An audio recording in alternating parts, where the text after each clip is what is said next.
Ya, assalamualaikum warahmatullahi wabarakatuh. Kembali lagi di channel Guru Saham di video analisa sinyal forex untuk Rabu 13 Agustus 2022. Ya, jadi seperti biasa kita sudah update di Instagram @guruforex_id. Ya, jadi yang teman-teman yang belum follow bisa di-follow terlebih dahulu Instagramnya @guruforex_id untuk dapat info-info tentang sinyal dan analisa setiap harinya. Oke, jadi untuk hari ini kita analisa swing semua teman-teman. Jadi dari XAU USD dan Euro New Zealand itu swing semua teman-teman. Jadi nggak perlu khawatir ketinggalan entry. Jadi karena ini masih panjang. Jadi untuk XAU USD sendiri kita analisa dari time frame paling kecil ya dari M1 hingga H4. Tapi lebih tepatnya di daily juga ada nanti. Terus kita ambil posisi buy karena kita lihat ada liquidity inducement ya. Jadi liquidity ini belum tertembus ya, walaupun tertembus sedikit tapi nanti memicu inducement ya. Jadi perlu hati-hati kali kalau di gold kalau mau swing ya, apalagi kalau di sini dia potensinya bisa TP panjang ya kalau swing ya, dan stop loss-nya pun juga lebar gitu. Terus di sini untuk Euro New Zealand kita analisa dari time frame H4 hingga daily. Kita ambil posisinya sell karena sudah terkonfirmasi dari breakout structure-nya daily ya. Jadi kita tinggal tunggu dia di area OTE ya. Kita tunggu dia di order block di area OTE-nya gitu. Kemudian di sini untuk XAU USD atau gold kita pay limit di 1695.949. Stop loss-nya di 1690.158. TP di 1792.700 ya. Resiko loss per 0,01 lotnya cukup besar teman-teman, sekitar $5,79 per 0,01 lot. Jadi teman-teman yang modalnya minim ya, saya sarankan sekali untuk gunakan akun Sen ya, karena ini modalnya cukup besar. Jadi misalkan teman-teman modal cuman $400, bisa gunakan akun Sen ya. Karena $400 tuh nggak bisa entry loh teman-teman, karena di sini minimal per 0,01 lotnya itu $5,79. Kalau teman-teman modal 400 tapi resikonya $5, berarti itu artinya resiko lebih dari 1% ya. Resiko lebih dari 1% itu bahaya teman-teman. Jadi saya sarankan sih untuk gunakan akun Sen dan disesuaikan dengan resikonya masing-masing. Misal modal 300, resiko $3, berarti $3 itu dipecah jadi sen ya, jadi 300 sen. 300 sen dibagi 5,79 ya. Bagi yang akun mikronya di XM sama aja. Itu kan kalau pakai mikro di XM kita porsinya jadi lebih kecil ya. Jadi kita bisa open kalau di mikro itu 0,10-nya mikro itu setara dengan 0,001 ya. Padahal di lot terkecil kan 0,01 ya. Kalau di mikro bisa 0,01 tapi setara dengan 0,001 ya. Jadi value-nya lebih kecil gitu kalau di XM loh. Kalau yang XNES bisa pakai akun Sen, kalau di XM bisa pakai akun mikro tuh. Risk and reward 1:16, terus expirednya sampai 16 September 2022. Jadi ini buat untuk setelah NFP ya, kan besok Jumat NFP ya. Terus untuk Euro New Zealand kita ada sell limit di 1.50247, stop loss di 1.50706 dan TP di 1.43629. Untuk resiko loss per 0,01 lotnya sekitar $2,95 ya per 0,01 lot ya. Risk and reward 1:14 dan expired sampai 30 September 2022. Oke, jadi seperti yang saya ingatkan selalu, seperti saya ingatkan tadi, jadi untuk gunakan resiko 1% dari modal ya teman-teman. Jadi jangan gunakan resiko lebih dari 1% modal, karena itu bahaya sekali teman-teman. Banyak teman-teman kita yang sudah MC karena resikonya melebihi dari 1% gitu. Oke, Terus untuk mengamankan keuntungan kita bisa lakukan TP parsial ketika harga sudah running di risk and reward 1:1 ya, karena ini jarak dari entry ke stop loss cukup besar sekitar 57 pips ya, 57 pips berarti kalau kita sudah running profit atau jalan 57 pips kita bisa TP parsial, kita close sebagian dari posisi lot kita. Misal kita opennya 0,10 kita close 0,05 atau 0,04 gitu bisa, 0,02 juga bisa ya, sesuai keinginan lah gitu. Oke, terus untuk mengurangi resiko kita bisa pindahin stop lossnya ini di entry ya. Jadi setelah kita TP parsial karena sudah running profit di risk and reward 1:1, stop lossnya ini kita pindah di entry ya. Jadi biar apa ya, biar aman ya tentunya. Jadi kalau analisa tidak sesuai terus berbalik arah mengenai stop loss ya kita nggak rugi, kita nggak loss gitu. Jadi karena stop lossnya berada di entry ya kita nggak ada loss di sini jadinya. Oke, terus untuk analisa bisa swipe kanan aja di sini. Di sini ada XAU USD time frame H8 dan di sini ada Euro AUD time frame H8 juga. Oke, jangan lupa like seperti biasa. Terus kita bahas satu persatu dari XAU USD ya. Oke. Oke, ini eksklusifnya dari Jindan nih kayaknya nih. Dapat terawangan dari Jindan. Oke. Oke, jadi seperti ini teman-teman. Untuk penampakannya dari XAU USD atau gold. Jadi kalau teman-teman perhatikan di sini ada liquidity ya. Di sini ada liquidity. Kalau teman-teman perhatikan dan harga sudah menembus sedikit ya, menembus sedikit di sini. Berarti kalau kita perhatikan kita coba tarik di sini. Ya harga baru nembus sedikit ya, tapi belum mengisi order block yang di sini. Di sini kan ada banyak order block ya di sini ya. Di sini. Kita pakai order block yang paling ujung di sini, teman-teman. Oke, kalau kita lihat market structure-nya untuk daily dia masih bearish, tapi di sini belum ada breakout structure ya, teman-teman.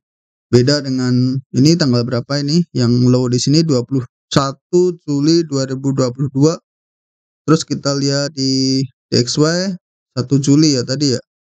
Nah, di sini dia sudah adanya sudah break ya dia sudah break all time high-nya. Di sini berarti dia juga ada SMT ya di sini. Di sini ada higher high ya. Higher high ini higher high juga. Berarti high di sini lebih tinggi daripada high sebelumnya. Ya, perhatikan ya dengan gold. Di gold di tempat yang sama ya di 21 Juli. Kalau tadi kan sekitar ini high-nya terjadi di 14 Juli dan di sini high-nya terjadi di 21 Juli, 14-nya di sini.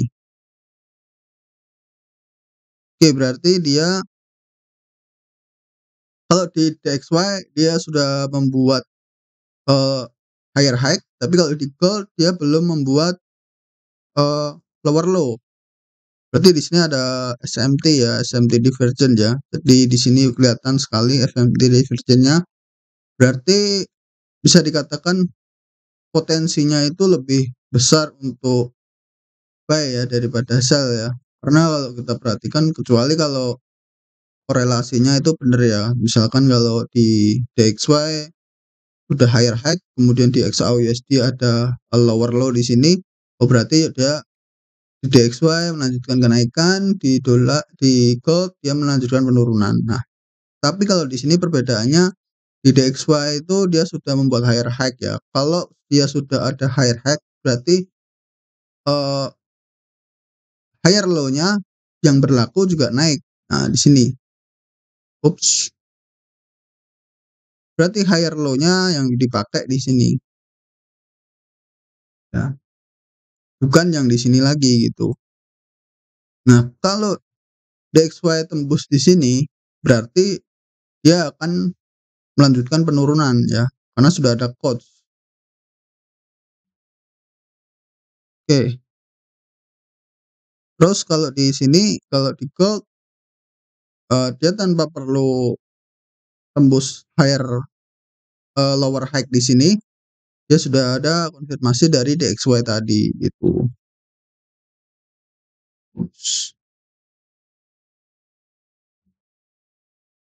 Nah, jadi kurang lebih seperti itu ya, dengan SMT divergennya juga banyak ya sih. Dari DXY dan beberapa pair seperti Euro kemarin juga ada, dan sekarang di gold juga ada. Nah, tetapi di sini pertanyaannya, permasalahannya di sini ada liquidity area. Jadi kita nggak bisa entry selama dia masih belum break atau tembus area ini ya. Nah, di sini pasti akan ada banyak buyer di sini. Terlihat sekarang candlenya mulai biru, berarti udah menandakan banyak buyer ya. Banyak buyer di sini berarti stop loss-nya di sini, teman-teman. Rata-rata stop loss berada di 1700-an, berarti kita ambil posisi buy di bawah 1700-an ya. Karena rata-rata orang pasti akan posisi buy di sini, stop loss 1700. Dan itu adalah area liquidity-nya. Teman-teman perlu perhatikan kalau bank masuk itu pasti ambil area liquidity. Oke, kita kembali di sini. Kita coba lihat di time frame M1-nya di sini atau time frame rendahnya di sini. Kita kembali ke sini, flashback dulu. Terus kita lihat di time frame rendahnya seperti M10 dari M5. Nah, di sini kan kalau kita perhatikan di sini ada 3 area order block ya. Bisa di sini, bisa di sini, atau yang di sini. Nah, kita kan bingung mau entry yang di mana ya. Antara 3 ini kita mau pakai yang mana. Nah, di sini adalah area yang cukup penting, teman-teman, kalau kita perhatikan. Di sini adalah tempat masuk yang paling bagus, teman-teman, sebenarnya. Mulai dari 1706 hingga 1693. Itu area yang paling bagus untuk masuk dari buy ya. Kita bisa entry di sana, entry buy di sana. Kita bisa ambil posisi swing dan TP panjang gitu. Terus kita lihat di M5-nya. Di M5-nya di sini lebih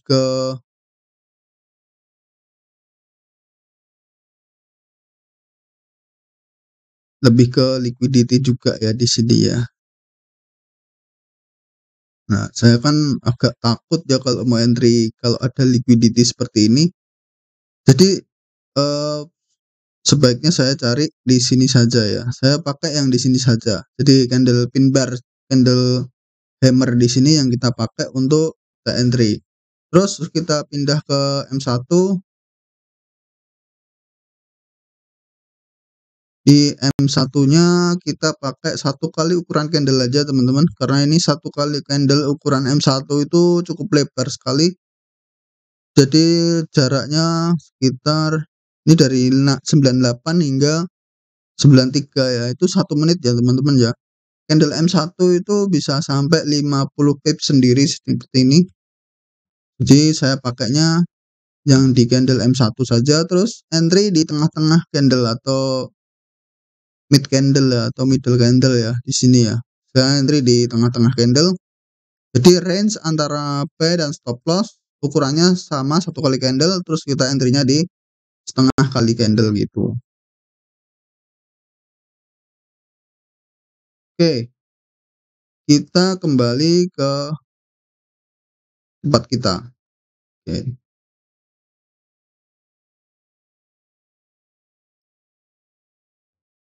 Oke, jadi untuk saat ini untuk gold kita bisa pantau dulu, karena di sini kalau kita perhatikan di H1-nya juga belum ada konfirmasi. Ya, di sini belum ada konfirmasi sama sekali, belum ada konfirmasi quotes. Jadi jangan diambil buy-nya, jangan langsung buy. Di sini belum ada konfirmasi quotes.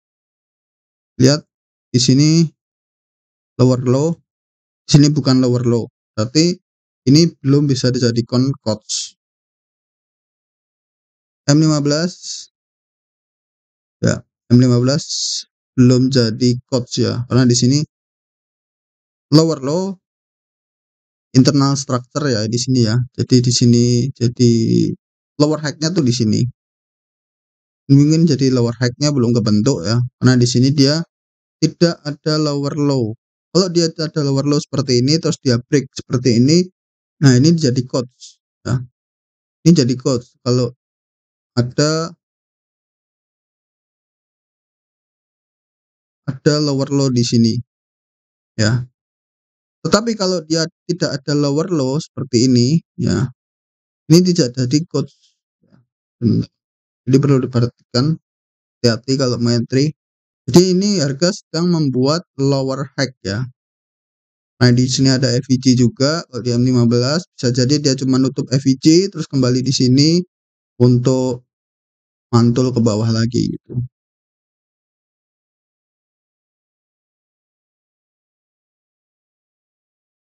Ya, jadi kurang lebih seperti itu teman-teman. Terus kalau kita tarik Fibo juga dia juga belum pas ya. Terus kita pindah ke H4 lagi. Di H4 ini areanya cukup bagus. Kalau kita tarik Fibo dari sini, dia masih masuk ke dalam area OTE di Fibo 88 teman-teman. Kalau di sini kalau kita perhatikan dia sudah break dari Fibo 70-nya. Berarti kemungkinan dia akan masuk ke sini di Fibo 79. Nanti kalau di Fibo 79 ada konfirmasi kita bisa pay instan ya. Nanti saya share di grup. Kalau di sini ada konfirmasi seperti ini teman-teman. Ups. Nah, konfirmasi seperti ini. Kalau di sini ada konfirmasi seperti ini, nanti kita bisa ambil pay. Kalau nggak ada, kita tunggu di pay limitnya saja gitu. Oke, jadi kurang lebih seperti itu ya teman-teman untuk goldnya ya.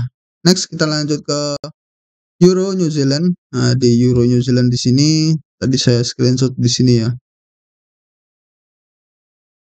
Untuk Euro New Zealand untuk time frame daily-nya dulu kita lihat. Time frame daily dia break of structure masih bearish. Ya, di sini masih bearish dan di sini dia sudah ada konfirmasi break of structure di sini. Harga candle break di sini ya. Candle break terus ada break of structure berarti di sini ada di lower low, ini lower high-nya. Berarti kemungkinan dia akan mencoba untuk koreksi terlebih dahulu jadi lower high kemudian melanjutkan penurunan. Tetapi kalau di sini berhasil tertembus, nah kita cari dulu konfirmasi lagi. Kalau di sini berhasil di break, berarti di sini jadi coach ya. Selama di harga ini belum terbreak, berarti kita masih melanjutkan penurunan. Kalau di sini di break seperti ini, kemudian dia koreksi, kita bisa ambil posisi buy di sini gitu. Yang jelas kita tunggu ada konfirmasinya, kita baru bisa buy di sini.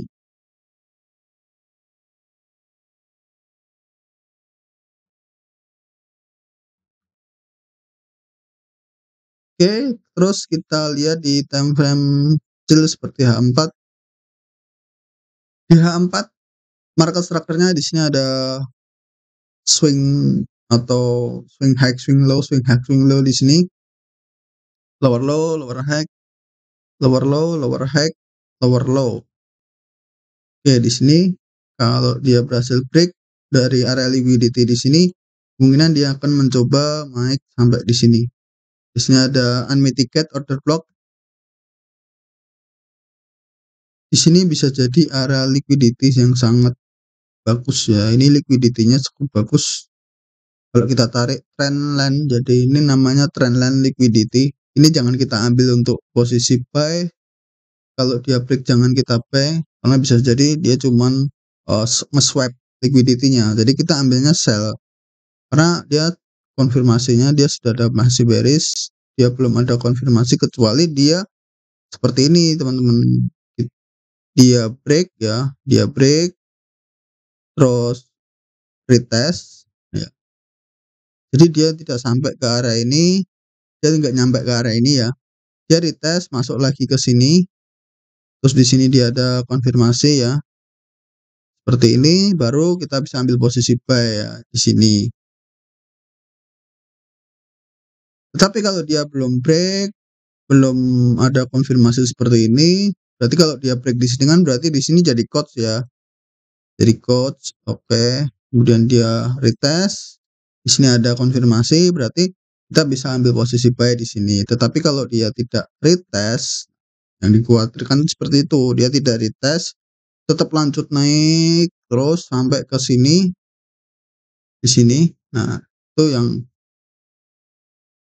bikin orang itu kena stop loss-nya seperti itu. Dia ambil posisi sell, misal sell di sini, stop loss di sini.